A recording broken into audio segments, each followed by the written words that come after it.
বুধবার দিন সাকরাইল ব্লকের পাথরা জয়চণ্ডী এসসি হাই স্কুলের প্রাঙ্গণে স্কুলের উদ্যোগে আয়োজিত হয় স্বেচ্ছায় রক্তদান শিবির ও সাংস্কৃতিক অনুষ্ঠান।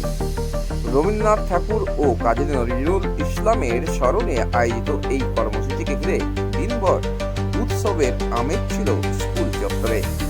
এই অনুষ্ঠানের প্রধান অতিথি হিসেবে ছিলেন ঝাড়গ্রামের গোপীবল্লভপুর বিধানসভার বিধায়ক তথা হেলথ অ্যাসোসিয়েশন সহকারী সম্পাদক ও ওয়েস্ট বেঙ্গল মেডিকেল কাউন্সিলের সদস্য ডাক্তার খগেন্দ্রনাথ মাহাতো। এছাড়াও উপস্থিত ছিলেন আরও একগুচ্ছ বিশেষ অতিথি এবং স্কুলের শিক্ষক শিক্ষিকারা। স্কুলের কচি কাচাদেরকে নিয়েই চলে সাংস্কৃতিক অনুষ্ঠান এবং তার সাথেই চলে স্বেচ্ছায় রক্তদান শিবিরের আয়োজনে। আর সেই আয়োজনেই অংশগ্রহণ করেন স্থানীয় মানুষজন। স্বেচ্ছায় রক্তদান করে অপরের জীবনদান, এই উদ্যোগকে সাধুবাদ জানাচ্ছেন স্থানীয় মানুষজন স্কুলের কর্তৃপক্ষদেরকে।